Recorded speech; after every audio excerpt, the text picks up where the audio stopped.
বই, রণবীর চক্রবর্তীর বই, কিংবা প্রিভিয়াস ইয়ারের কোশ্চেন পেপার থেকে কিছু ইনফরমেশন কালেক্ট করা হয়েছে। তারপরে ধরো মানে আরো আমার পুরোনো কিছু আইএস এক্সামের নোটস ছিল, সেখান থেকে কিছু ইনফরমেশন কালেক্ট করা হয়েছে। তারপরে সেটা গুছিয়ে নোটস আকারে তোমাদের প্রোভাইড করা হয়েছে। দেখা যাচ্ছে যে এখান থেকে কিন্তু পরীক্ষায় প্রশ্ন আসে, এগুলো ধর বেসিক প্রশ্ন। এই প্রশ্নগুলো ম্যাক্সিমাম স্টুডেন্টরা কিন্তু উত্তর দিতে পারে। আমাদের কিন্তু আস্তে আস্তে আরো মানে জটিল বিষয় বলো বা ডিটেলসে আলোচনার অনেকগুলো দিক রয়েছে, সেগুলো ক্ষেত্রে আমরা প্রবেশ করবো। এই অংশের জন্য কোনো বই পড়ার কোনো প্রয়োজন নেই। হাতের কাছে যা বই আছে কোনো ওগুলো পড়বে না। যে অংশগুলোর জন্য বই পড়বে সেগুলো আমি একটু পরে বলে দিচ্ছি। বলো। তো স্যার আপনি বলছিলেন না যে যেগুলো বাংলাতে সম্ভব দিয়ে দেবো, ওগুলো দিয়ে দেবেন স্যার প্লিজ। বাংলাতে কি দেবো বলো একবার। স্যার আপনি বলছিলেন না যেগুলো খুব ইম্পর্টেন্ট হবে, আপনার কাছে বাংলায় থাকলে আপনি আমাদেরকে পাঠিয়ে দেবেন ওগুলো। দেখো বাংলাতে আমি দিলীপ কুমার চক্রবর্তীর বইটা না খুঁজে পাচ্ছি না এখন। আমার ওই বইটা কেউ বাড়ি থেকে নিয়ে গেল, মানে আমি কলকাতায় রয়েছি, এখানেও দেখি বইটা নেই। আমি বাড়িতে গেছিলাম, ওখানেও খুঁজেছি, ওখানেও দেখিনি। তো মেবি কেউ হয়তো ওটা আমার বাড়ি থেকে হয়তো কেউ নিয়ে গেছে, এখন আর রিটার্ন করেনি। তবুও আমি খুঁজছি, যদি পেতাম তাহলে তো অবশ্যই এতদিন দিয়েও দিতাম, তাই না? আদারওয়াইজ না হলে তোমরা চেষ্টা করতে পারো, একটা কেউ একজন কিনে নিতে পারো, কেমন? 200 টাকা দাম, বা কারোর কাছে থাকলে পরে তাহলে পরে আমাকে একটু মেনশন করো, ঠিক আছে? আমি আমার তো অনেক সার্কেলটা তো বড়। আমি ওই বইটা আমার কাছে আছে স্যার, মানে যদি কোনো পিডিএফ করতে হয় আমাকে একটু বলতে পারেন। আচ্ছা, তুমি তাহলে প্লিজ একটু ওই এক কাজ করো, ওখান থেকে তুমি হরপ্পার যে ইউনিটটা রয়েছে, বিশেষ করে হরপ্পার ব্যবসা বাণিজ্য, ধর্মীয় এবং ওর যে তোমার লেখন শৈলী, কেমন, যে এই ইউনিট যে অংশগুলো রয়েছে দেখবা হেডিং করা রয়েছে, ওই অংশগুলো শুধু একটু ছবি তুলে আমাকে একটা পিডিএফ করে পাঠিয়ে গ্রুপে, কেমন? বা আমাকেও পাঠিয়ে আমি গ্রুপে পোস্ট করে দেবো। ঠিক আছে, আমি আপনাকে পাঠিয়ে দেবো, কারণ গ্রুপে তো আমাদের মেসেজ করার সুযোগ নেই। না, ওটা দেখো এখন কি হয় যে ওটা বন্ধ করে রাখা হয়, কারণ তোমরাই বিরক্ত হবে, কেমন? দেখা গেলো আমি বললাম সন্ধ্যে 6টায় ক্লাস, সবাই বলবে ওকে স্যার, ওকে স্যার, কেমন? তো প্রত্যেকে একটা করে রেসপন্স করলে অনেক দেখা গেলো যে ইম্পর্টেন্ট মেসেজ গুলো সব চাপা পড়ে যায়, ওই জন্য ওটা বন্ধ করে রাখা হয়েছে। তো তুমি আমাকে একটু পিডিএফটা পাঠিয়ে আমি পোস্ট করে দেবো। আর রণবীর চক্রবর্তীর বইটা তো পিডিএফ পাওয়াই যায়। হ্যাঁ, ওটা তো পাওয়া যায়, কিন্তু আমাদের হরপ্পা সিভিলাইজেশনের ক্ষেত্রে ওটা আমাদের কোনো কাজে আসবে না, কেমন? হরপ্পা রিলেটেড কোশ্চেন গুলো আসে সাধারণত উপেন্দ্র সিং এর বই থেকেই আসে, কিংবা সৌরভ চৌধুরী কিংবা পাপন সিং এর বই থেকেই আসে, বুঝে গেছে? এই 3টে বই থেকেই আসে নিতে এক্সাম। তাই আমাদের 3টে বই কভার করা রয়েছে। তো আশা করি যা প্রশ্ন আসবে সব রকম উত্তর দিতেই পারবে। এবার শুধু আমাদের একটু কোশ্চেনের টেকনিকটা আমাদের জেনে রাখতে হবে, যে কোনগুলো কিভাবে আসতে পারে। তো এতক্ষণ আমরা বিভিন্ন হরপ্পান সাইটে কি কি পাওয়া গেছে সেই বিষয়ে আমরা ডিটেলসে জানলাম। এবার আস্তে আস্তে আমরা অন্যান্য বিষয়েও জানবো, যে বিশেষ করে দেখা যাচ্ছে যে এই ইনফরমেশন গুলো দেখবো সৌরভ চৌধুরীর ইংরেজি বইতে বা বাংলা বইতেও দেওয়া রয়েছে। কেমন? যে আর্লি হরপ্পান সাইট, যেটা হচ্ছে একদম প্রথম পর্বের যে প্রত্নক্ষেত্রগুলো গড়ে উঠেছে, মানে যেখানে মানুষ বসতি গড়ে উঠেছিল, যে অ্যাকর্ডিং টু রেডিও ডেটিং পদ্ধতি অনুসারে, মানে রেডিও কার্বন ডেটিং পদ্ধতি অনুসারে আর্লি হরপ্পান ফেজের সময়কাল হচ্ছে 3200 থেকে 2600 খ্রিস্টপূর্বাব্দ। তো এই সময় যে সমস্ত প্রত্নক্ষেত্রগুলো ডেভেলপ করেছিল তাদের মধ্যে উল্লেখযোগ্য ছিল বালাকোট, আমরি, কোটবিজি, নৌসর, গুমলা, কালীবঙ্গান, রাখিগড়ি, ফিরানা, ধোলাবিরা, এগুলোকে বলা হয় আর্লি হরপ্পান সাইট। এর মধ্যে তুমি দেখতে পাচ্ছ যে আমরি, কোটবিজি এবং কালীবঙ্গানের তোমার টাইম জোনটা কিন্তু দেওয়া রয়েছে, কেমন? তাদের কত প্রাচীন প্রাচীন মানে তাদের সময়কালটা কিন্তু দেওয়া রয়েছে। এর মধ্যে নেটের এক্সামে কিন্তু কালীবঙ্গানের সময়কালটা পরীক্ষা চলে এসেছিল একবার, এই 2020 তো নয়, 21 এই প্রশ্নটা এসেছিল যে কালীবঙ্গানের সময়কাল কত। এখন এই প্রশ্নটা কেন আসলো? কারণ এই প্রশ্নটা উপেন্দ্র সিং এর বইতে কালীবঙ্গানের সময়কালটা কিন্তু মেনশন করা ছিল। তখন আমি আবার দেখলাম যে তাহলে নিশ্চয়ই আগামী দিনে এই ধরনের প্রশ্ন আবার আসতে পারে। তখন অন্যান্য কেন্দ্রগুলো তোমার বিষয়টা পড়ে তখন দেখলাম যে আমরি এবং কোটডিজিরও সময়কালটা দেওয়া রয়েছে। তাহলে যেহেতু একবার অলরেডি কালীগঙ্গার সময়কাল চলে এসেছে, তাহলে আগামী দিনে পরীক্ষায় কিন্তু আমরি বা কোটডিজির সময়কালও কিন্তু চাওয়া হতে পারে। ওই জন্য তোমাকে কিন্তু দেখবে যে সবগুলো সময়কাল দেওয়া নেই, যেগুলো বইতে মেনশন করা আছে সেগুলোই দেওয়া রয়েছে, কারণ আগামী দিনে যদি এই ধরনের প্রশ্ন আসে তাহলে এগুলোই আসবে, হয় আমরি আসবে, নাই কোটডিজি আসবে, নাই আবার কালীগঙ্গাটা রিপিট হয়ে আসবে। তাই এই সময়কালগুলো একটুখানি মুখস্থ করে রাখবে। আর এই সাইট গুলো হচ্ছে সব আর্লি হরপ্পান ফেজের সাইট। ম্যাচিওর হরপ্পান ফেজের যে সাইট গুলো গড়ে উঠেছিল সেগুলো হচ্ছে দোলথাল, দেশালপুর, ছান্নধারো, আলমগীরপুর, রোপা। যে সমস্ত কেন্দ্রগুলো অগ্নুৎপাতের ফলে হোক বা আগুন লেগে ধ্বংসপ্রাপ্ত হয়েছিল সেগুলো হচ্ছে আমরি, নৌসারো, কোটডিজি, গোমলা। যে সমস্ত সাইটে গ্যানারিজ বা শস্যাগার পাওয়া গেছে, আমরা জানি শুধু হরপ্পার মহেঞ্জোর কথা শুনে এসেছি, কিন্তু এর বাইরেও লোথাল, কালীগঙ্গালেও কিন্তু তোমার শস্যাগার খুঁজে পাওয়া গেছে, যার মধ্যে বৃহৎ শস্যাগার গুলো আমরা মহেঞ্জোর এবং হরপ্পা থেকে খুঁজে পাওয়া গেছে বা আমরা জানি। হর্ন ডেইটি মানে সিং বিশিষ্ট দেবী নিদর্শন। প্রি হরপ্পান কন্টেস্টে আমরা কিন্তু কোটডিজ থেকে যে পটারি গুলো পাওয়া গেছে তার গায়ে দেখতে পেয়েছি, এছাড়াও পাদরি থেকেও পেয়েছি, এছাড়াও কালীবঙ্গান থেকে। তারপরে কালীবঙ্গান, পাদরি এবং বলছে তোমার রেহেমন্ধারি এবং কোটডিজি, এই সমস্ত লোকেশন থেকে আমরা হর্ন ডেইটি নিদর্শন খুঁজে পেয়েছি, যেটা স্টোনেজেও কিন্তু এই হর্ন ডেইটি নিদর্শন একবার পেয়েছিলাম বা আলোচনা হয়েছিল। উডেন কফিন, কাঠের তৈরি কফিনের নিদর্শন খুঁজে পাওয়া গেছে কোথা থেকে?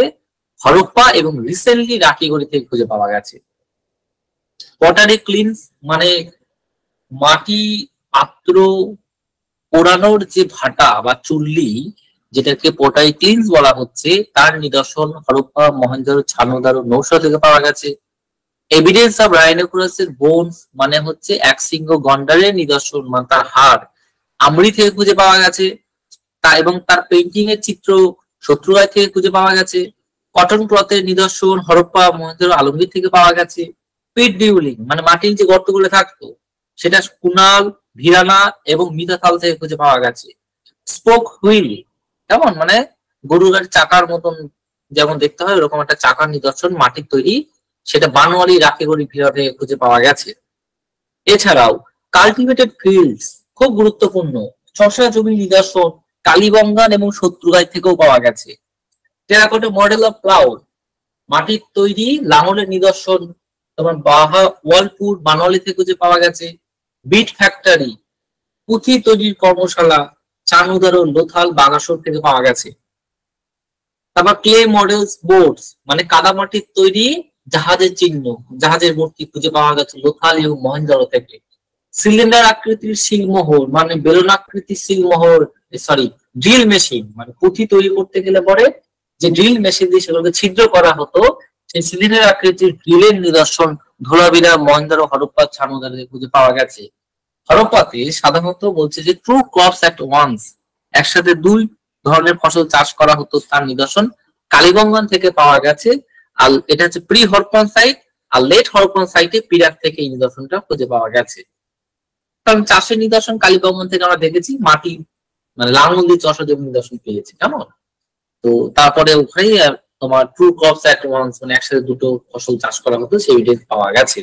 কাপলস বিউরিয়ালস মানে জোড়া সমাজ যেটাকে বলি, লোথাল, কালীবঙ্গান পাওয়া গেছে। রিসেন্টলি রাখিগুড়ি থেকেও পাওয়া গেছে জোড়া সমাধি। তারপর এভিডেন্স অফ ডিফেন্স ওয়ালস, ঠিক আছে, বা ফর্টিফিকেশন। তো ফর্টিফিকেশন পাওয়া গেছে রেহমানধারী, কোটডিজি, কালীবঙ্গান, বানোয়ালি থেকে পাওয়া গেছে। এভিডেন্স অফ ফায়ার প্লেস যেটাকে ফায়ার অল্টার্স বা যজ্ঞবেদীর কথা বলি, তো এইরকম যজ্ঞবেদীর নিদর্শন কালীবঙ্গান, লোথাল, বানোয়ালি, সাংঘোল, আমরি, নাগেশ্বর, বাঘাট, রাখিগুড়ি থেকেও পাওয়া গেছে। তারপরে আরো অন্যান্য যেগুলো রয়েছে ওটা খুব বেশি গুরুত্বপূর্ণ নয়। তো মোটামুটি এই জিনিসগুলো তোমাকে কিন্তু ভালো করে পড়ে রাখতে হবে, এগুলো সৌরভের বইতে খুঁজে পাবে। নেটের এক্সামে কিন্তু এখান থেকেই যে কোনো একটা পয়েন্ট তুলে দিয়ে জানতে হবে, প্রশ্ন হবে যে বলো যে গ্যালারি এভিডেন্স কোথা থেকে পাওয়া গেছে, কোন সাইট থেকে। তো এক্ষেত্রে কিন্তু আমাদের একটা সাইটের নাম মনে রাখতে কোনো লাভ নেই, আমাদের যতগুলো নাম দেওয়া আছে সকলেই মনে রাখতে হবে, তবেই গিয়ে আমরা এখানকার কোশ্চেন গুলো আমাদের অ্যাকুরেট হবে, মানে কোশ্চেন কভার পাওয়ার যে অ্যাকুরেসি রেটটা সেটা হাই হবে, কিন্তু এর মধ্যে থেকেই আসবে। এবার আসবো মানে খুবই গুরুত্বপূর্ণ একটা বিষয়, সেটা হচ্ছে বিউরিয়াল সিস্টেম। যে সমাধি ক্ষেত্রগুলো পাওয়া গেছে, বিভিন্ন ধরনের সমাধি ক্ষেত্র পাওয়া গেছে, যেমন পট বিউরিয়াল। কেমন মানে মানে মানুষের যে হাড়গোড় গুলো একটা পটের মধ্যে বা পাত্রের মধ্যে রেখে সেটাকে সমাধিস্থ করা হয়েছে, এরকম নিদর্শন আবার সুটকাডোয়া থেকে পাওয়া গেছে। পিট বিউরিয়ালস এর নিদর্শন কালীগঙ্গান থেকে পাওয়া গেছে। কফিন বিউরিয়াল নিদর্শন হরপ্পা থেকে। সিমেট্রি এইচ এবং H37 হরপ্পা থেকে পাওয়া গেছে। Woman and baby burial Harappa থেকে পাওয়া গেছে, যেটাকে ওই যে বলা হচ্ছে যে মানে শিশু জন্ম দিবসে মৃত্যু হয়েছে। কেমন তারপর পোস্ট ক্রিমেশন বিউরিয়ালস হরপ্পা থেকে। সিম্বলিক বিউরিয়ালস কালীগঙ্গান থেকে। Woman burials Rakhigarhi. Wooden coffin burial Rakhigarhi. Dog বলছে বিউরিং ডগ উইথ হিউমাস রোভার থেকে পাওয়া গেছে। ডবল বিউরিয়াল মানে জোড়া সমাধি আমরা লোথাল থেকে পাওয়া গেছে, বা প্র্যাকটিস অফ সতী নিদর্শন লোথাল থেকে পাওয়া গেছে। আর এই মৃতদেহগুলোকে সাধারণত নর্থ সাউথ ডাইরেকশনে কিন্তু রাখা হতো বা সাহিত্য করা হতো। আর এই নেটের এক্সামে দেখবা যে বিভিন্ন বছর এই বিভিন্ন টাইপের বিউরিয়াল সিস্টেম এবং সেগুলো কোথা থেকে খুঁজে পাওয়া গেছে ম্যাচিং করতে দেওয়া হয়েছে। 4 প্রকারের বিউরিয়াল সিস্টেম দিয়ে দেবে, 4টে সাইটের নাম দেবে, বলে ম্যাচিং করো কোনটা কোথায় পাওয়া গেছে। এবার আসি শিলমোহর। তো যে যে বললে যে বইটা আমাকে পাঠাবে মানে পিডিএফ করে, তুমি শিলমোহরের এই অংশটাও কিন্তু তোমাকে পাঠাতে হবে। কেমন আমি তোমাকে বলে দিচ্ছি কোনগুলো পাঠাবে। যেমন শিলমোহরের অংশটা পাঠাতে হবে, মানে হরপ্পাবাসীদের লেখন শৈলীটা কেমন ছিল এবং লেখন শৈলী প্রসঙ্গে আলোচনা করতে গেলে শিলমোহর নিয়ে আলোচনা করতে হয়। এবং এখান থেকে এই শিলমোহর রিলেটেড কিন্তু নেটের এক্সামে কনসেপচুয়াল প্রশ্ন হবে, মানে বড় প্রশ্ন হবে। আমাদের এই শিলমোহর সম্পর্কে এই টু জেড তথ্য নৌকোদর্পণে রাখতে হবে। কি আছে দেখো, আমি সব দিয়ে রেখেছি। যে most of the seals are made of steatite silver এবং ফিয়েন্স। বিশেষ করে শিলমোহর গুলো তোমার স্টিয়ারটাইট সিলভার বা এই ফিয়েন্স জাতীয় যে নরম পাথর হয় বা নরম ধাতু হয় সেইগুলো দিয়ে তোমার এই শিলমোহর তৈরি করা হতো। এই শিলমোহরের গুরুত্বপূর্ণ বৈশিষ্ট্য হচ্ছে কাটিং এবং পলিশিং করা থাকতো। এখনো পর্যন্ত 2000-এর বেশি শিলমোহর বিভিন্ন হরপ্পান কেন্দ্র থেকে খুঁজে পাওয়া গেছে। এই যে বললাম এই 3টে পয়েন্ট কিন্তু সব পরীক্ষা চলে এসেছে, একদম সেম টু সেম। শিলমোহর গুলো সাধারণত 2 ধরনের শিলমোহর পাওয়া গেছে, একটা হচ্ছে স্কয়ার টাইপের মানে বর্গাকৃতির, আর একটা হচ্ছে রেক্ট্যাঙ্গুলার মানে আয়তাকার আকৃতি। তো যেগুলো স্কয়ার আকৃতির ছিল সেই স্কয়ার আকৃতির শিলমোহরে কি দেখা গেছে যে এক সাইডে তোমার অ্যানিমালের চিত্র উৎকীর্ণ করা রয়েছে, আর অপোজিট সাইডে তোমার হরপ্পান স্ক্রিপ্টে লেখা ইনস্ক্রিপশন পাওয়া গেছে। আর যেগুলো রেক্ট্যাঙ্গুলার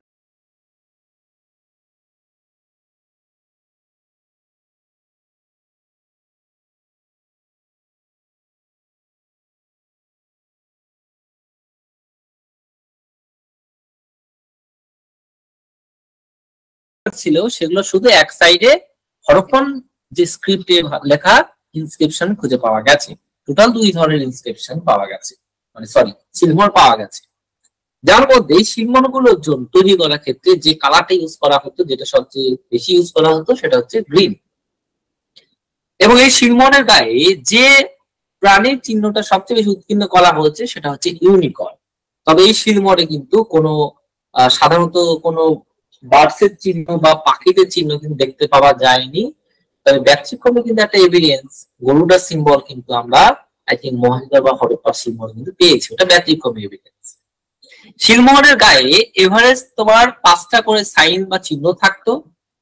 কেমন আর এদের এই শিলমোহর গুলো যদি আমরা এভারেজ বার করার চেষ্টা করি তাহলে 2.54 সেন্টিমিটার এভারেজ হচ্ছে। হরপ্পাবাসীদের লেখন শৈলী মানে তাদের যে লেখার যে স্টাইল সেটাকে বলা হয় বুস্টাফেডন। এই তো নেটে এক্সাম লাস্ট ইয়ারে প্রশ্ন এসেছিল যে বুস্টাফেডন কি বা হরপ্পাবাসীদের লেখন শৈলীর নাম কি।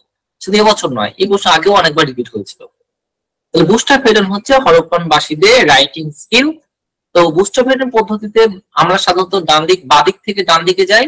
বুস্টাফেডন স্টাইলে কি করা হয়, ডান দিক থেকে বাদিকে আসা হয় এবং পরের লাইনে বাম দিক থেকে ডান দিকে যাওয়া হয়। কেমন তো এটাকে বলা হয় বুস্টাফেডন স্টাইল, যেটা হরপ্পাবাসীরা এই স্ক্রিপ্টে লিখত।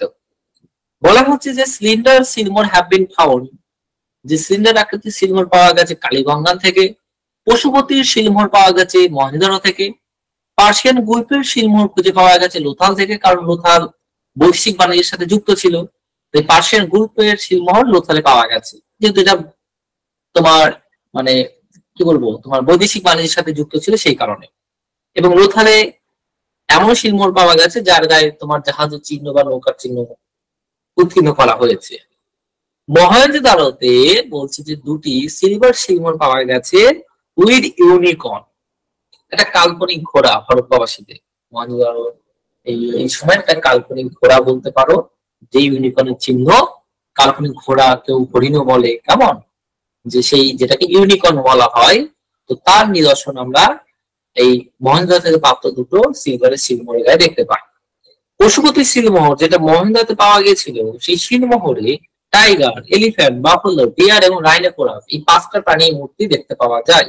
মেট্রিক এক্সামে কিন্তু এটা একাধিকবার পরীক্ষা এসেছে যে মহেঞ্জোদারো থেকে যে পশুপতি শিলমোহরটা পাওয়া গেছে সেখানে নিম্নলিখিত কোন কোন প্রাণীর মূর্তি দেখতে পাওয়া যায় বা কোন প্রাণীর মূর্তি দেখতে পাওয়া যায় না সেটা আইডেন্টিফাই করো। তখন এই 5টা প্রাণীর মধ্যে যে কোনো 3টে নাম সেভ করতে হয় বা যেটা আনকমন থাকে সেটা বাদ দিতে হয়। সাধারণত টাইগারের পরিবর্তে লায়ন কথাটা অ্যাড করে দেওয়া হয়, তো আমাদের লায়নটা বাদ দিতে হয়। এছাড়াও আমরা দেখতে পেয়েছি যে লোথাল থেকে কিন্তু পার্সিয়ান গ্রুপের তোমার যে শিলমোহর সেটাও কিন্তু খুঁজে পেয়েছি। এবং এই এখন আমরা কিন্তু শিলমোহর নিয়ে আলোচনা করলাম। এখন যখনই শিলমোহর নিয়ে আলোচনা করলাম তখনই আমাদের রাইটিং স্কিলটা সম্পর্কে জেনে নিতে হবে। দেখো এখানে কি বলা হচ্ছে যে হরপ্পাবাসীদের মানে লেখক মানে লেখ বলো বা রাইটিং এভিডেন্স গুলো আমরা সাধারণত দেখতে পাই কোথা থেকে? বলা হচ্ছে যে writing on the seals was probably in the language of the ruling elite. সাধারণত হরপ্পাতে যে শিলমোহর গুলো ব্যবহার করা হয়েছে এবং শিলমোহরের যে ইনস্ক্রিপশন গুলো ব্যবহার করা হয়েছে তাতে মনে করা হচ্ছে যে এই স্ক্রিপ্ট গুলো হরপ্পার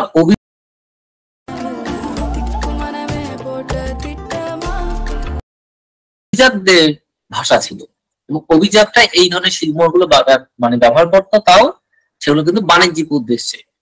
তো এখনো পর্যন্ত টোটাল 3700টার মতন সামগ্রী খুঁজে পাওয়া গেছে যেখানে হরপ্পান স্ক্রিপ্ট বা হরপ্পার লেখন শৈলী খুঁজে পাওয়া গেছে।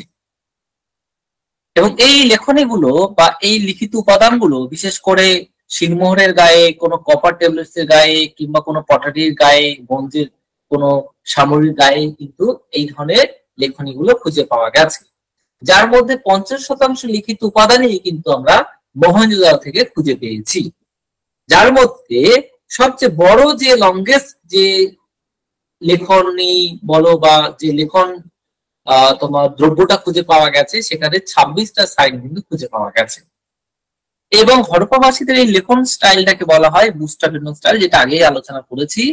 আর এই লংগেস্ট যেটাতে 26টা সাইন ছিল সেটাই কিন্তু ধুলাবালিতে খুঁজে পাওয়া গেছে, যেটাকে আমরা সাইনবোর্ড নামে চিনি। হরপ্পান স্ক্রিপ্ট বলছে যে suggest a close connection off writing with city life, কেমন, যে তারা যে হরপ্পাতে একটি নগর সভ্যতা ছিল সে বিষয়ে আমরা ধারণা পাই স্ক্রিপ্টের ব্যবহার থেকেই। এবং বলা হচ্ছে the first to develop the writing system are the Sumerians of the Mesopotamian, মানে যারা যে সভ্যতা প্রথম তোমার লেখনীটা বা বলো বা মানে লেখা শিখেছিল, কেমন লিখতে শিখেছিল, সেটা হচ্ছে তোমার সুমেরিয়ানরা। হরপ্পান স্ক্রিপ্টটাকে বলা হচ্ছে যে Harappan script is included in the 4 oldest script, মানে সবচেয়ে প্রাচীনতম 4টি স্ক্রিপ্টের মধ্যে একটি হচ্ছে হরপ্পান স্ক্রিপ্ট। বলা হচ্ছে যে বিশেষ করে যে ইন্দাস ভ্যালি সিভিলাইজেশন যে স্ক্রিপ্টটা ব্যবহার করা হতো সেগুলো ছিল কিন্তু সব পিক্টোগ্রাফি বলা হয়, মানে চিত্রিত, মানে ছবির মাধ্যমে তারা নিজেদের ভাব প্রকাশ করত। এটা কিন্তু খুব গুরুত্বপূর্ণ বৈশিষ্ট্য, এটা এক্সাম প্রশ্ন থাকবে যে হরপ্পান স্ক্রিপ্ট সম্পর্কে বা লেখন শৈলী সম্পর্কে কোন তথ্যগুলো সঠিক কোনটা ভুল আইডেন্টিফাই করো। তখন কিন্তু এই পয়েন্টগুলো তোমরা দেখতে পাবে যে হরপ্পান লেখন শৈলীর নাম হচ্ছে বুস্টাবেডন, তাদের যে স্ক্রিপ্ট গুলো ছিল সেগুলো হচ্ছে পিক্টোগ্রাফ, মানে সেগুলো ছবির মাধ্যমে মনের ভাব প্রকাশ করা হতো। সবচেয়ে বড় যে তোমার লিখিত উপাদানটা পাওয়া গেছে সেটা বার্নলি থেকে খুঁজে পাওয়া গেছে, যেটাকে সাইনবোর্ড হিসেবে কল্পনা করা হয়, যেখানে 26টা সিম্বল ছিল। কেমন, বিভিন্ন ঐতিহাসিকরা মনে করছেন যে এটা দ্রাবিডিয়ান স্ক্রিপ্ট, অনেকে আবার এটাকে গুরমুখী স্ক্রিপ্ট বলে তুলনা করেছেন, যেমন বিপি লাল। যেমন তিনি কালীবঙ্গান থেকে উৎখননের ফলে যে লেখন শৈলীটা পাওয়া গেছে সেটাকে তিনি গুরমুখী স্ক্রিপ্ট বলছেন, যে এটা হচ্ছে তোমার অলসো নোন অ্যাজ বুস্টারফেডার। তাহলে লেখন শৈলী সম্পর্কে আমাদের কিন্তু ধারণা পেয়ে গেলাম। তাহলে লেখন শৈলী থেকে যদি কোনো প্রশ্ন হয় নেটে এক্সামে, ওটা যেমন তোমরা কমন পাবে, পাশাপাশি যদি হরপ্পার শিলমোহর রিলেটেড যদি প্রশ্ন করা হয় এবং সেগুলো যদি কনসেপচুয়াল প্রশ্ন করা হয় তাও তোমরা উত্তর দিতে পারো। পাশাপাশি এখান থেকে অ্যাডালসন ডিজাইন টাইপের প্রশ্ন হতে পারে, এই যে পয়েন্ট আছে এখান থেকে আসবে অ্যাডালসন ডিজাইন টাইপের পয়েন্ট, মানে প্রশ্ন হিসেবে আসবে। এরপরে রয়েছে তোমার ওয়েট সিস্টেম। তো বিশেষ করে হরপ্পাবাসীরা ওজন মাপের বা পরিমাপের ক্ষেত্রে তারা যথেষ্ট আধুনিক ছিল। তারা বিশেষ করে তোমার বাইনারি সিস্টেম, ডেসিমেল সিস্টেমের পদ্ধতির সাথে তারা প্রচলিত ছিল। বিশেষ করে মহেন্দ্রাতে আমরা দেখতে পেয়েছি সবচেয়ে ভারী বাটখার নিদর্শন খুঁজে পেয়েছি, লোথালে আইভরি স্কেলের নিদর্শন পেয়েছি, সৌরাষ্ট্রে একটা শেল অবজেক্ট পেয়েছি যেটা মাপনী কাজে ব্যবহার করা হতো, ধোলাবিরাতে আমরা পাথরের বাটখারা খুঁজে পেয়েছি। কেমন? তো এর মাধ্যমে হরপ্পাবাসীদের ওজন পরিমাপের বিষয়টা সম্পর্কে আমাদের ধারণা পেলাম। এবার যেটা মাথায় রাখতে হবে মোস্ট ইম্পর্টেন্ট, সেটা হচ্ছে হরপ্পান ক্রাফটস, মানে হরপ্পাবাসীদের যে শিল্প ছিল সেই সম্পর্কে আমাদের একটু ডিটেলসে জানতে হবে। এখান থেকে কনসেপচুয়াল প্রশ্ন হবে, ওই বাংলা বই থেকে বিশেষ করে দিলীপ কুমার গঙ্গোপাধ্যায়ের বই বলো, চক্রবর্তীর বই বলো, কিংবা উপেন্দ্র সিং এর বই থেকে কিন্তু হরপ্পান ক্রাফটস রিলেটেড যে সাবটপিকটা রয়েছে এই অংশটাই তোমাকে কিন্তু বই থেকে পড়তে হবে। বাদ বাকি না পড়লেও হবে, শুধু এই হরপ্পান স্ক্রিপ্টটা ভালো করে পড়বে বা লেখন শৈলী সম্পর্কে বই থেকে পড়তে হবে। আর এই হরপ্পান ক্রাফটস এবং হরপ্পার ব্যবসা বাণিজ্য এবং হরপ্পার ধর্মীয় জীবন, এই 4টে পয়েন্ট ভালো করে বই থেকে পড়ে কনসেপ্ট তৈরি করতে হবে, মানে গল্প আকারে মনে রাখতে হবে। গুরুত্বপূর্ণ ইনফরমেশন গুলো অবশ্যই নোটস এর মধ্যে দেখতে পাচ্ছ। তাহলে এখানে কি বলা হচ্ছে দেখো, বলা হচ্ছে যে Harappan crafts an impressive level of standardisation, মানে হরপ্পার যে শিল্পকলাগুলো ছিল সেগুলো খুবই উন্নত বা উচ্চমানের ছিল, বা সেক্ষেত্রে একটা আধুনিকতা লক্ষ্য করা গেছে।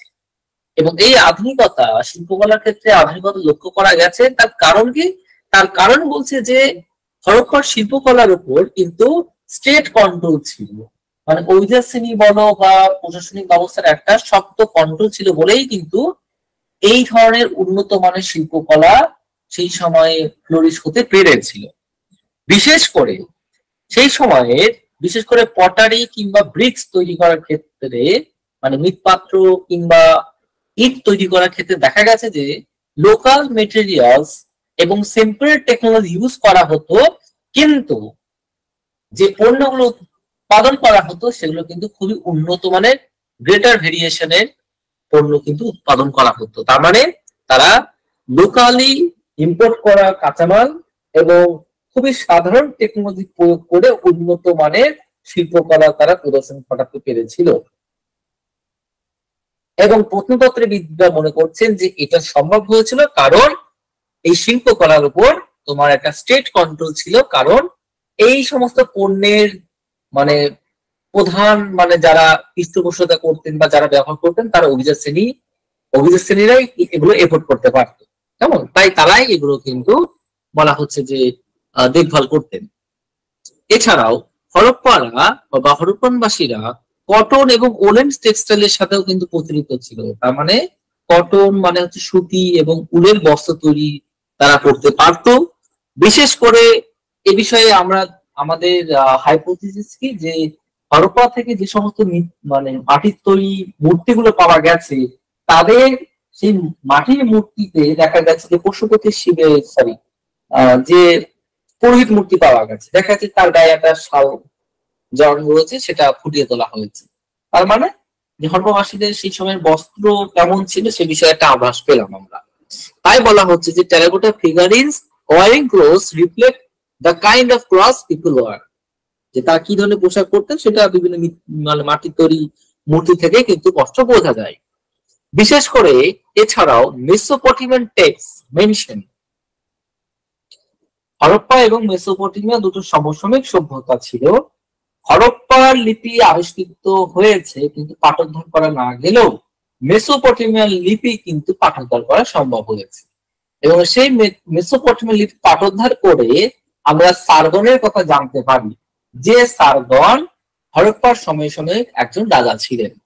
তো সেই সার্গনের টেক্সট যখন পাঠোদ্ধার করা হচ্ছে তখন সেখানে মেলুহার নামটা খুঁজে পাওয়া যাচ্ছে, পরে আমরা আলোচনা করব।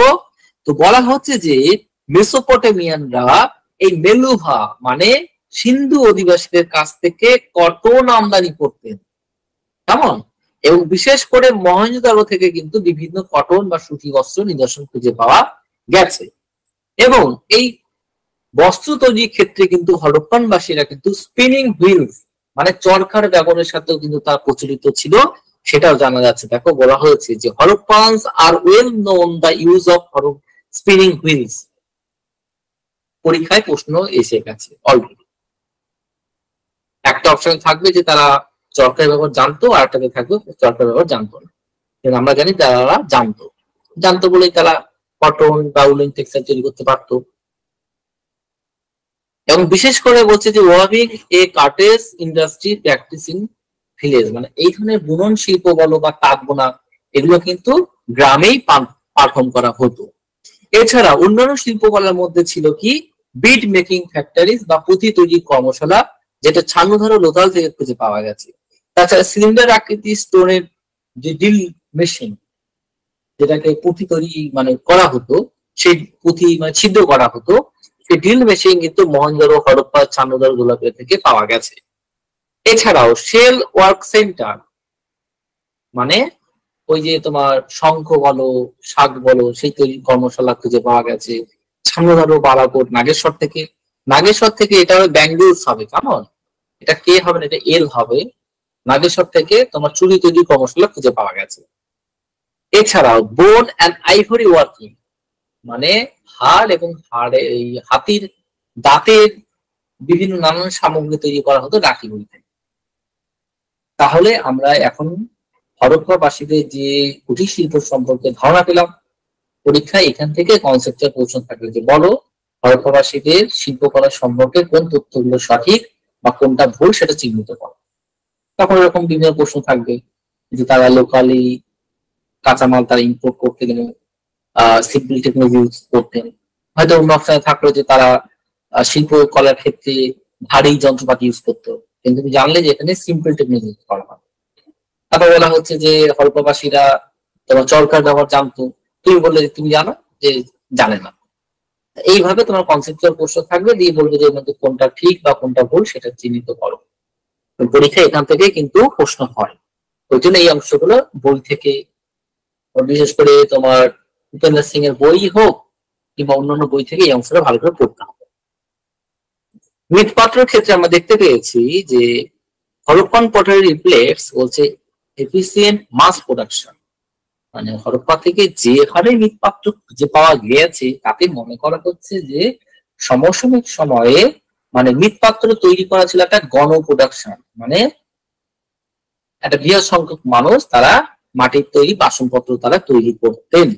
এবং বিশেষ করে মহেঞ্জোদারো, হরপ্পা, নৌশয়, ছান্নধারোতে বড় বড় তোমার ওই চুল্লি পাওয়া গেছে যেখানে মাটির জিনিসপত্রগুলোকে পোড়ানো হতো। এছাড়াও হরপ্পাবাসীরা যে মৃৎপাত্রগুলো তৈরি করতেন সেগুলো ছিল সব হুইল টার্ন, মানে চাকা ঘুরিয়ে বা চাকা ব্যবহার করে এই মৃৎপাত্রগুলো তৈরি করা হতো।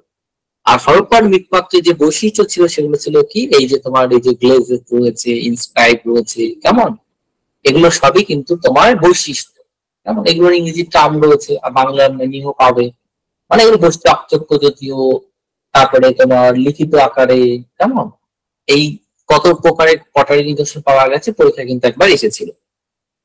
মেন ক্রপস এর যদি দেখি তাহলে দেখতে পাচ্ছি যে এভিডেন্স অফ রাইস মানে ধান চাষ করা হতো হরপ্পা, কালীগঙ্গা, লোথাল, বালুক, কুনাল, রংপুর, মহেন্দ্র থেকে। উইটের নিদর্শন আমরা রংপুর, লোথাল, কালীগঙ্গা, মহেন্দ্র, হরপ্পা থেকে পাচ্ছি।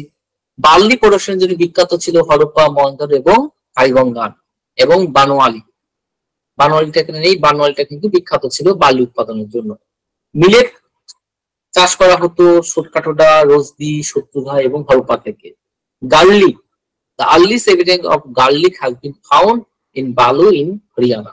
তাহলে কোন কোন ক্রপস বা শস্য কোথা থেকে তোমার প্রস্তুত করা হতো বা চাষ করা হতো তার লিস্ট এখানে দিয়ে দেওয়া হয়েছে। এভিডেন্স অফ হর্সটা মাথায় রাখা দরকার নেই, কারণ হর্সটা পরবর্তী বৈদিক যুগে সরি লেটার মানে লেটার তোমার হরপ্পান ফেজে কিন্তু এই হর্সের আবির্ভাবটা ঘটছে, সে নিয়েও বিতর্ক রয়েছে। কেমন, তো ওটা একটু দেখে রেখো, ওটা খুব বেশি গুরুত্বপূর্ণ নয়। এবার যেটা সবচেয়ে বেশি গুরুত্বপূর্ণ সেটা হচ্ছে নেটওয়ার্কস অফ ট্রেড, মানে ব্যবসা বাণিজ্য। এখান থেকে কিন্তু নেটের এক্সামে অবশ্যই একটা প্রশ্ন থাকবে এবং কনসেপচুয়াল প্রশ্ন থাকবে, মানে জটিল প্রশ্ন থাকবে।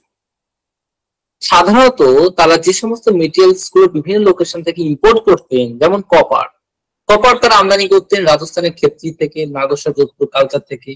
লিড এবং জিঙ্ক পাথর তারা আমদানি করতেন, ধাতু আমদানি করতেন রাজস্থান থেকে। টিন আমদানি করতেন হরিয়ানা, আফগানিস্তান, সেন্ট্রাল এশিয়া থেকে। গোল্ড আমদানি করতেন তারা কর্ণাটকের কোলার ফিল্ড থেকে। নিশ্চয়ই তোমরা কেজিএফ সিনেমার নাম শুনেছো। কেজিএফ এর ফুল ফর্ম হচ্ছে তোমার কোলার গোল্ড ফিল্ড। কেমন, যেটা সেই এনশিয়েন্ট পিরিয়ড থেকে মানে হরপ্পান পিরিয়ড থেকে এখনো পর্যন্ত ভারতের সবচেয়ে বৃহত্তম স্বর্ণখনি। এছাড়া বিভিন্ন মূল্যবান ধাতু গুজরাট থেকে আমদানি করা হয়, যেমন গুজরাটের সুরাট এখনো পর্যন্ত পৃথিবীর সবচেয়ে বৃহত্তম ডায়মন্ড হাব বলতে পারো, বা মূল্যবান ধাতু প্রস্তুতের জন্য গুজরাট বিখ্যাত। ল্যাপিস লাজুলি আমদানি করা হতো আফগানিস্তান থেকে। জেট পাথর আমদানি করা হতো তুর্কমেনিস্তান, সেন্ট্রাল এশিয়া থেকে। এই সময়ে ব্যবসা বাণিজ্যের ক্ষেত্রে সাধারণত তারা টু হুইলার্স বা দ্বি চাকা বিশিষ্ট যানবাহন তারা ব্যবহার করতেন। আর দূরবর্তী বাণিজ্যের ক্ষেত্রে তারা কারাভান্স ইউজ করতেন। কারাভান্স মানে হচ্ছে যে একটা সম্প্রদায় ছিল যাদের অধীনে 200, 300, 400, 500, 1000টার মতন গবাদি পশু থাকতো। তারা বণিকদের পণ্য ওই গবাদি পশুর উপর চাপিয়ে এক স্থান থেকে দূরবর্তী স্থানে তারা পৌঁছে দিতে। এদেরকে বলা হয় কারাভান ট্রেডার্স। আর এই কারাভান ট্রেডার্স এর যিনি প্রধান ছিলেন তারাই কিন্তু পরবর্তী বৈদিক যুগের স্বার্থবাহ নামে পরিচিত হচ্ছে, এমন যেটা পরবর্তী সময়কালে, এখন নয়।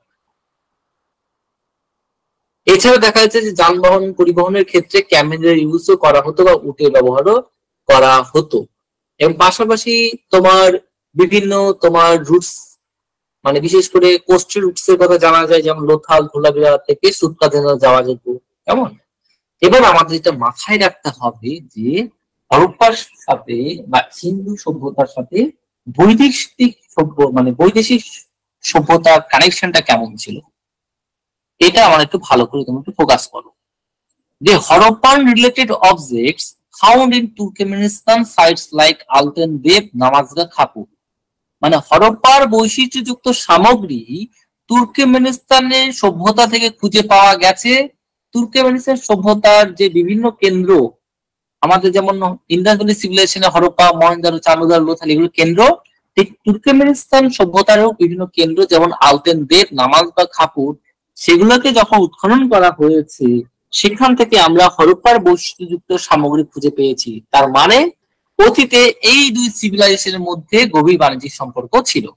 তাই পরীক্ষায় কিন্তু প্রশ্ন আসতে পারে যে হরপ্পার বৈশিষ্ট্য সামগ্রী তুর্কমেনিস্তানের কোন কোন সাইট থেকে খুঁজে পাওয়া গেছে। এখন তুর্কমেনিস্তানের সাইট গুলোর নাম কিন্তু মাথায় রাখতে হবে যে আলতান দেব, নামাজগা, খাপুর, এটা হচ্ছে তুর্কমেনিস্তানের সাইট যেখান থেকে হরপ্পার বৈশিষ্ট্যযুক্ত সামগ্রী খুঁজে পাওয়া গেছে। এছাড়াও হরপ্পানস অলসো ট্রেডিং উইথ ওমান, হরপ্পাবাসীরা ওমানের সাথে ব্যবসা বাণিজ্য করতো। হরপ্পানস অলসো ট্রেডিং উইথ মেসোপটেমিয়া, তারা মেসোপটেমিয়ার সাথে বাণিজ্য করত। তার কি প্রমাণ? তার প্রমাণ হচ্ছে যে মেসোপটেমিয়ার রাজা সারগন তার একটি লিখিত বিবরণী আবিষ্কৃত হয়েছে এবং সেটা পাঠোদ্ধার করে আমরা দিলমুল, মোগান এবং মেলুহার কথা জানতে পারি। দিলমুলের মডার্ন লোকেশন হচ্ছে বাহরিন, মাগান বলতে মাকরান এবং মেলুহা বলতে ইন্দাস ভ্যালি কে বোঝানো হয়। পরীক্ষায় দিলমুল, মোগান, মেলুহা এবং তাদের মডার্ন লোকেশন ম্যাচিং করতে দেওয়া হয়, অথবা এই সারগনের এই বিবরণ থেকে কোন কোন লোকেশনের কথা জানা যায় সেটা পরীক্ষায় প্রশ্ন আসে, কেমন। এবং মনে রাখবে যে এটা হচ্ছে হরপ্পার সমসাময়িক মেসোপটেমিয়ার রাজা ছিলেন সারগন, যার লিখিত টেক্সটটা আবিষ্কার করা গেছে এবং সেটাকে পাঠোদ্ধারও করা গেছে। বলা হচ্ছে যে হরপ্পার related object have been found Mesopotamian site like Kish, Lagash, Nippur, Ur. মেসোপটেমিয়ার এই চারটে সাইট থেকে আমরা হরপ্পার বৈশিষ্ট্যযুক্ত সামগ্রী খুঁজে পেয়েছি। কিন্তু যেটা মাথায় রাখতে হবে the absence of Mesopotamian seals in the Harappan context suggests that Mesopotamian traders are not directly involved in the Harappan Mesopotamian trade interaction. মানে হরপ্পার বৈশিষ্ট্যযুক্ত সামগ্রী মেসোপটেমিয়ার সাইট লাইক কিস লাগিস নিপুর রুট থেকে খুঁজে পাওয়া গেলেও মেসোপটেমিয়ার বৈশিষ্ট্যযুক্ত কোন সামগ্রী আমরা কোন হরপ্পান কেন্দ্র থেকে খুঁজে পাইনি, যেটা প্রমাণ করে যে অতীতে এই দুই সিভিলাইজেশনের মধ্যে বাণিজ্যিক সম্পর্ক থাকলেও সেটা কিন্তু সরাসরি বাণিজ্যিক সম্পর্ক ছিল না, মধ্যখানে কোন একটা মধ্যস্থকারী স্থান ছিল বা যাদের মাধ্যমে যে স্থানের মাধ্যমে উভয়ের মধ্যে বাণিজ্যিক সম্পর্ক ছিল। কিন্তু পরীক্ষায় কি প্রশ্ন আসবে? পরীক্ষায় এটাই অ্যাডালসেন্ট রিজন হিসেবে আসবে এবং সেখানে বলা হবে যে অতীতে এই দুই সিভিলাইজেশনের মধ্যে গভীর বাণিজ্যিক সম্পর্ক ছিল এবং সেটা সরাসরি। কিন্তু তুমি জানলে যে বাণিজ্যিক সম্পর্ক ছিল ঠিকই, কিন্তু সেটা সরাসরি নয়, সেটা ইনডাইরেক্ট বাণিজ্যিক সম্পর্ক ছিল। এই ইনডাইরেক্ট যে ইনভলভমেন্ট রয়েছে এটাই তোমাকে মাথায় রাখতে হবে। এটাই পরীক্ষাতে অ্যাডালসেন্ট রিজন বা কনসেপ্টুয়াল প্রশ্ন হিসেবে থাকবে। আর ম্যাক্সিমাম স্টুডেন্ট এই পয়েন্টে গিয়ে সবাই ভুল করে আসে, কারণ তারা জানবে হ্যাঁ মেসোপটেমিয়ার বাণিজ্যিক সম্পর্ক ছিল তাই সেটা মেনে নেবে। তো তুমি জানলে যে বাণিজ্যিক সম্পর্ক সরাসরি ছিল না, ইনডাইরেক্টলি ছিল। আর কি বলা হচ্ছে যে there are literary and archaeological evidence for Harappan trade with Mesopotamia. হরপ্পার সাথে মেসোপটেমিয়ার যে বাণিজ্যিক সম্পর্ক ছিল তার সাপোর্টে আমরা সাহিত্যিক এবং প্রত্নতাত্ত্বিক এভিডেন্সও পাই। সাহিত্যিক এভিডেন্স বলতে বোঝায় সারগনের যে লেখটা পাওয়া গেছে, মানে সারগনের যে বইটা পাওয়া গেছে সেটা পাঠোদ্ধার করা গেছে, সেটাকে আমরা সাহিত্যিক এভিডেন্স বলছি। আর আর্কিওলজিক্যাল এভিডেন্স বলতে মেসোপটেমিয়ার সাইট ওই যে কিস লাগিস নিপুর থেকে হরপ্পার বৈশিষ্ট্য সামনে পাওয়া গেছে, এগুলোকে আমরা আর্কিওলজিক্যাল সাইট বলছি। তাই বলছি যে এই বাণিজ্যের উপরে মানে হরপ্পা মেসোপটেমিয়ার সম্পর্কের উপরে আমরা সাহিত্যিক পাশাপাশি প্রত্নতাত্ত্বিক উভয় এভিডেন্সই পাচ্ছি।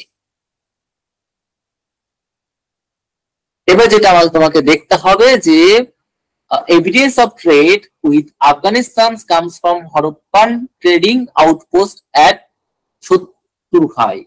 যেমন আফগানিস্তানের বাণিজ্য করার ক্ষেত্রে তারা বাণিজ্যিক পোতাশ্রয় হিসেবে শত্রুখাইটা ইউজ করা হতো, এটাও নিতে এসেছে। যে বাণিজ্যিক পোতাশ্রয় হিসেবে পণ্যদর্শনটাকে ব্যবহার করা হতো। তাহলে পরে এই ব্যবসাবাণিজ্যের এই অংশটা অবশ্যই নোটস থেকে পড়বে। এটা পরীক্ষায় কনসেপচুয়াল প্রশ্ন হিসেবে আসতে পারে কিংবা অ্যাডালসেন্ট রিজন হিসেবে পরীক্ষায় প্রশ্ন আসতে পারে।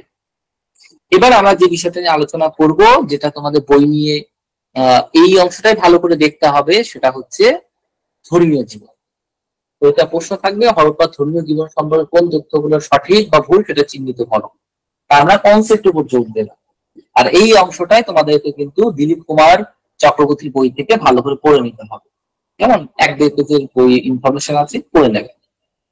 এখানে আমি এটা পুরো বাংলায় বলে দিচ্ছি যে যেহেতু এখনো পর্যন্ত হরপ্পান স্ক্রিপ্ট আবিষ্কার করা যায়নি, মানে পাঠোদ্ধার করা যায়নি, সেই জন্য হরপ্পাবাসীদের ধর্মীয় জীবন সম্পর্কে আমাদের যে ধারণাটা রয়েছে সেটা কিন্তু সম্পূর্ণরূপে অনুমান নির্ভর। এই অনুমানটা কিসের উপর ভিত্তি করে গড়ে উঠছে? যে হরপ্পার বিভিন্ন কেন্দ্র থেকে আমরা বিভিন্ন ধরনের নানান উপাদান বা নিদর্শন খুঁজে পেয়েছি, যেটা থেকে সমকালীন সময়ের ধর্মীয় জীবন সম্পর্কে একটা আমরা আভাস পাই। যেমন যেমন মহেঞ্জোদারোতে আমরা দেখতে পেয়েছি যে সেখানে একটা স্নানাগার পাওয়া গেছে, এবং বর্তমান সময়েও এই স্নানাগারের সাথে তোমার ধর্মীয় জীবনে কি কানেকশন? যে বর্তমান সময়ে আমরা বিভিন্ন হিন্দু মন্দিরের সাথে আমরা নানান ধরনের পুকুর বা জলাশয় থাকতে দেখতে পাই, এবং যে জলাশয়গুলো পূর্ণ স্থানের উদ্দেশ্যে ব্যবহার করা হয়। তাই মহেঞ্জোদারোতে যেহেতু এই ধরনের একটা জলাশয় পাওয়া গেছে, তাই মনে করা হচ্ছে যে এই নদী এই মন্দিরের সাথে এই জলাশয় থাকার যে রিচুয়ালটা, এটা হরপ্পাবাসীদের সময় থেকেই প্রচলিত হয়েছে, যেটা পরবর্তী বৈদিক সময়ে মানুষে আরো বেশি করে অ্যাডপ্ট করেছে। হরপ্পাবাসীর ধর্মীয় জীবন সম্পর্কে অপর একটি আভাস পাচ্ছি আমরা, যে এখানে পশুপতি শিবের শিলমোহর একটা মহেঞ্জোদারোতে খুঁজে পাওয়া গেছে। এই পশুপতি শিলমোহরে উৎকীর্ণ করা তোমার মূর্তির সাথে পশুপতি শিবের একটা সাদৃশ্য লক্ষ্য করা যাচ্ছে, যাকে আমরা আদি শিব বা আদিযোগী বলছি। কারণ আদি শিব বা আদিযোগী তিনিও কিন্তু বিভিন্ন পশুর উপর ধ্যানরত অবস্থায় থাকে, এবং পশুপতি শিবের মহাদেবের যে মূর্তিটা মহেন্দ্রতে পাওয়া গেছে সেখানেও আমরা দেখতে পেয়েছি তিনি 5টি প্রাণীর উপর ধ্যানরত অবস্থায় পদ্মাসনে বসে রয়েছে। অপর ধর্মীয় জীবন সম্পর্কে আমরা আভাস পাচ্ছি কোথা থেকে, যে সপ্ত মাতৃকা দেবীর মূর্তি আমরা বিভিন্ন শিলমোহর থেকে পাচ্ছি, যেটা হিন্দুদের 7টি দেবী বা সপ্তদেবী বা সপ্তবন দেবীর সাথে তুলনা করা হয়। এছাড়াও আমরা দেখতে পেয়েছি যে বিভিন্ন কেন্দ্র যেমন কালীবঙ্গান, লোথাল, বানোয়ালি, তারপর মহেঞ্জোদারো, হরপ্পা, এখান থেকে আমরা ফায়ার অ্যাল্টার্স বা যজ্ঞবেদীর নিদর্শন পেয়েছি এবং যে যজ্ঞের প্রাধান্য পরবর্তী বৈদিক যুগে বিপুল ভাবে আহত হয়েছে। কেমন? এছাড়াও আমরা দেখতে পাবো যে তোমার হরপ্পাবাসীরা তারা কি করতেন, তারা তোমার পশু পূজা করতেন, তারা পশু পূজা করতেন। এছাড়াও আমরা দেখতে তারা বৃক্ষ পূজা করতেন। কেমন? যে মহেন্দ্রতে একটা শিলমোহর পাওয়া গেছে যেখানে একটা তোমার নারীর মধ্য থেকে তোমার একটা মানে বৃক্ষের আবির্ভাব ঘটছে, এটা ফুটিয়ে তোলা হয়েছে। কেমন? এটা আমরা এই এভিডেন্স গুলো খুঁজে পাই। তো বিশেষ করে হরপ্পাবাসীরা তারা মাদার গডেসেস পূজা করতেন, তারা মেল ডেইটি পূজা করতেন, মানে পশুপতি শিবের পূজা করতেন, তাই বলা হচ্ছে মেল ডেইটি পূজা করতেন। তারা বৃক্ষ পূজা করতেন, বিশেষ করে তারা পিপল ট্রি পূজা করতেন, তারা অ্যানিমাল ওয়ার্শিপ করতেন। অ্যানিমাল ওয়ার্শিপের বিষয়টা হচ্ছে যে শিলমোহর গুলো পাওয়া গেছে হরপ্পা থেকে, সেই শিলমোহরে কিন্তু ষাঁড়ের সিম্বল খুঁজে পাওয়া গেছে এবং এই ষাঁড় ছিল ঋষভদেব, জৈন ধর্মের প্রথম তীর্থঙ্কর, তার সিম্বল ছিল। এবং হরপ্পাতেও এই ধরনের শিলমোহরে যেহেতু এরকম ষাঁড়ের চিহ্ন পাওয়া গেছে, তাই মনে করা হচ্ছে যে হরপ্পাবাসী সম্ভবত জৈন ধর্মের পৃষ্ঠপোষক ছিলেন, কারণ বিভিন্ন জৈন মূর্তি বা ফটোটাইপ জিনার ফিগারও কিন্তু আমরা হরপ্পা বা ছানোরাল থেকে পেয়েছি। একটা হাইপোথিসিস আছে যে তারা বলছেন যে হরপ্পাবাসী জৈন ধর্মের পৃষ্ঠপোষক ছিলেন, কিন্তু যদিও এটা সবাই মেনে নেন না। তাছাড়া তারা নাগা বা সার্পেন্ট মানে মৎস্য তোমার ওই সর্প পূজা করতেন, তারা লিঙ্গজনী পূজা করতেন, তারা তোমার পক্ষী পূজা করতেন, বিশেষ করে হক বা পিকক তারা পূজা করতেন।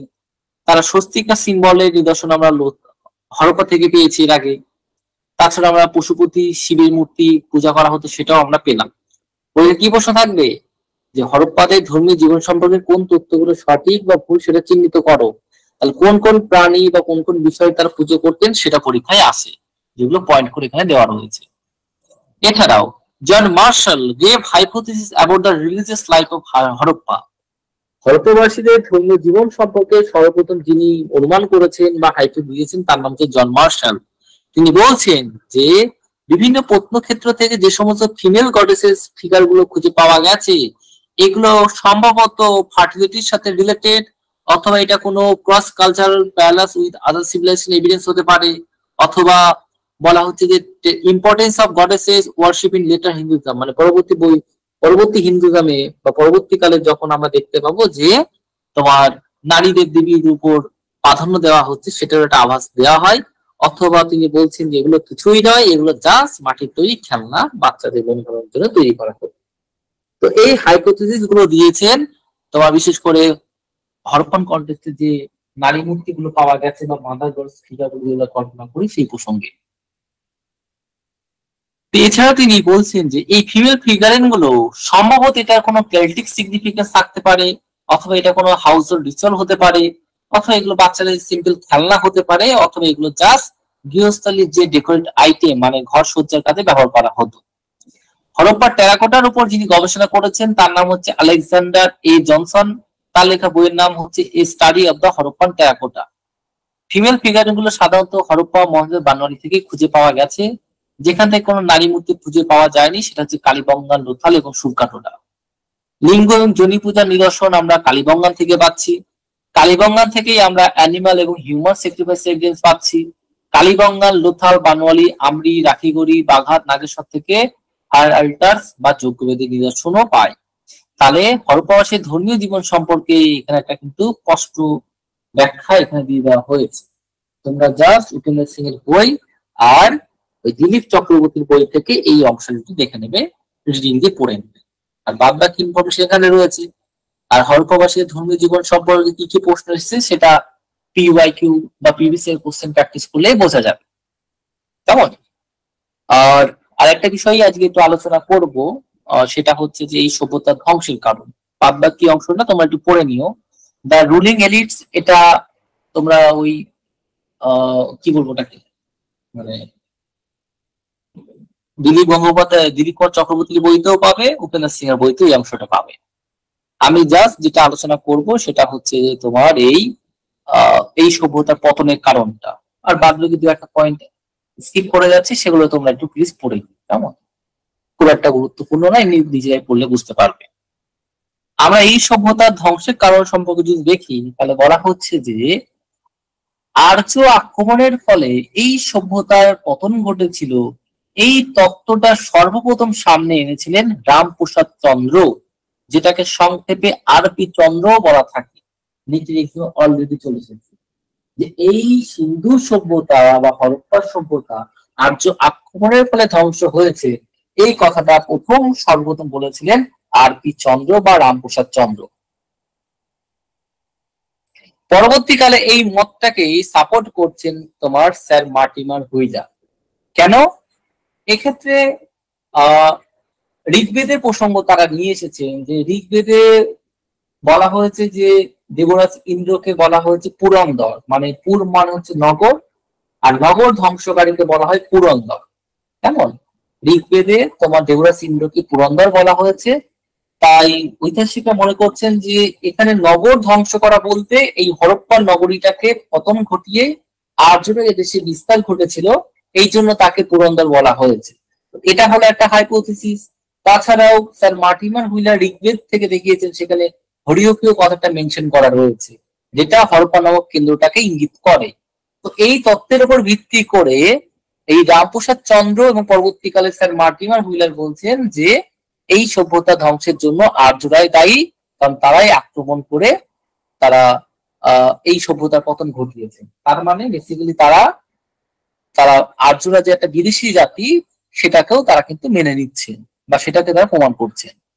যারা এই তত্ত্বটাকে বা আর্য আক্রমণ থিওরিটাকে যারা রিফিউজ করেছেন, তারা হচ্ছে পিভি কানে, তারপর হচ্ছে তোমার জর্জ ডেল, বিপি লাল।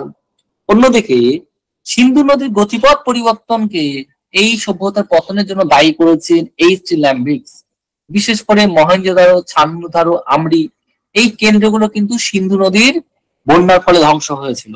তাই এইচ ল্যাম্বিক্স মনে করছেন যে সিন্ধু নদীর গতিপথ পরিবর্তনের জন্য এই সভ্যতা ধ্বংস হয়েছিল। অন্যদিকে ন্যাচারাল ডিজাস্টার বা টেকটনিক মুভমেন্টের জন্য এই সভ্যতার পতনের জন্য দায়ী করছেন এম আর সাহানি কিংবা আর এল রায়কাস বা জি এফ গলস। কারণ কালীবঙ্গানে আমরা দেখতে পেয়েছি যে সেখানে ওই আর্থকুইকের নিদর্শন পেয়েছি, কেমন? তারপরে মনে করা হচ্ছে যে এটাও একটা কারণ হতে পারে। অন্যদিকে ফেয়ার সার্ভিস, যিনি জনসংখ্যার উপর জোর দিয়েছিলেন, তিনি বলছেন যে গ্রোয়িং পপুলেশন, ক্রমাগত বিস্ফোরণের ফলে এই সভ্যতা পতন হচ্ছে। অন্যদিকে সেন রত্নাকর, সংক্ষেপে এস রত্নাকর বলা হয়েছে, তিনি বলছেন যে মেসোপটেমিয়ার সাথে হরপ্পার যে অ্যাক্টিভ বাণিজ্যিক সম্পর্ক ছিল, যেটা পরবর্তীকালে এই বাণিজ্যিক সম্পর্ক নষ্ট হয়ে যাওয়ার ফলে কিন্তু ধীরে ধীরে এই সভ্যতা পতনের অভিমুখে এগিয়ে গেছিল। তাহলে বিভিন্ন ঐতিহাসিক বা প্রত্নতত্ত্ববিদরা এই সভ্যতা পতনের জন্য কে কি কারণ বলেছেন, এটা কিন্তু পরীক্ষায় আসে, যার মধ্যে আর্য আক্রমণ তত্ত্ব কারা এনেছেন সামনে এবং কারা সেটাকে রিভিউজ করেছেন, এটা বেশি আসে নিজের এক্সামে। আর অন্যান্য মাইনর এক্সাম গুলোতে অন্যান্য পয়েন্ট গুলো আসে। আর এই হরপ্পা মানে স্টোন এজ এবং হরপ্পন সিভিলাইজেশন উপরে কিন্তু একটা বুক লিস্ট এখানে দিয়ে দেওয়া রয়েছে, অনেকগুলো বইয়ের নাম আছে। তার মধ্যে এই বইয়ের নামগুলো মনে রাখতে হবে, এবং বিশেষ করে কিছু কিছু বইয়ের নামের শেষে দেখো তোমার সময়কাল দেওয়া রয়েছে, কেমন? তো বিশেষ করে এই যে তোমার শিরিন রত্নাকরের বইয়ের নাম, Mortimer Wheeler, DP Agrawal, Allchin দাপতি, Stuart Piggott, John Marshall, Mackay, Gordon Childe, Sir Mortimer Wheeler, এনাদের নাম মানে প্রথম দিককার নাম, কেমন? এই প্রথম থেকে এই গর্ডন চাইল্ড পর্যন্ত যতগুলো নাম আছে, এই বইয়ের নামগুলো মনে রাখবে। আর একটা কাজ তোমাদের ব্যক্তিগতভাবে করতে হবে, সেটা হচ্ছে যে এই Stuart Piggott, sir Mortimer Wheeler, কেমন, বা জন মার্শাল, এই যে বইয়ের নামের শেষে দেখো সময়কাল দেওয়া আছে, মানে পাবলিকেশন ইয়ারটা দিয়ে দিতে হবে। কারণ বর্তমানে নেটের এক্সামে কিন্তু আর এই বইয়ের নাম আর লেখকের নাম ম্যাচিং করতে দেওয়া হয় না, এখন ম্যাচিং করেই দেওয়া থাকে, শুধু বলা হয় পাবলিকেশন ইয়ার অনুযায়ী সাজাও। অর্থাৎ তুমি পরীক্ষা দিচ্ছ, প্রশ্ন এসেছে Mortimer Wheeler, Stuart Piggott, John Marshall, Godwin চাইল্ডের 4টে বইয়ের নাম দিয়েছে এবং সেগুলোকে পাবলিকেশন ইয়ার অনুযায়ী সাজাতে বলা হয়েছে। তার জন্য তোমাকে কিন্তু এই কাজটা করতে হবে, কেমন? তো এটা যেহেতু এখন আমার পক্ষে সম্ভব নয়, এটা আমি রেডি করে ফেলেছি, তো তোমরা একটুখানি নিজেরাই গুগল সার্চ করে, কিছুই নয়, Mortimer Wheeler the Indus civilization বলে সার্চ করবে, এই বইটা পাবলিকেশন ইয়ার গুগলে এমনিই পেয়ে যাবে। জাস্ট এখানে ব্র্যাকেটের মধ্যে পাবলিকেশন ইয়ারটা বসিয়ে দেবে এবং এইভাবেই এখন পড়তে হবে। মোটামুটি আমরা কিন্তু পুরোটাই কভার করে গেছি, জাস্ট দু একটা পয়েন্ট আমরা স্কিপ করে গেছি, সেটা তোমরা নিজেরাই দেখে নেবে। নেক্সট দিন আমরা পুরো হরপ্পান সিভিলাইজেশনের উপর প্রত্যেকে প্রশ্ন করা হবে, মানে পুরোটাই পড়া দেওয়া হবে এবং নেক্সট উইক থেকে আমরা বৈদিক সিভিলাইজেশনটা স্টার্ট করবো বা বৈদিক এজটা। আর এই সপ্তাহ মানে নতুন মাস পড়লে পরে প্রথম সপ্তাহতেই আমি কিন্তু এই stone age, Harappan civilization, communication, তারপর আছে তোমার বৈদিক এজ এবং তার সাথে তোমার ষোড়শ মহাজন পদ এবং কতগুলো কালচারের আছে, সবগুলোই আমি তোমাকে নোটস গুলো কিন্তু পাঠিয়ে দেবো প্রিন্ট আউট করে, কেমন? তো এবার বলো, যদি কারো কোনো প্রশ্ন বা জিজ্ঞাসা থাকে আমাকে বলতে পারো।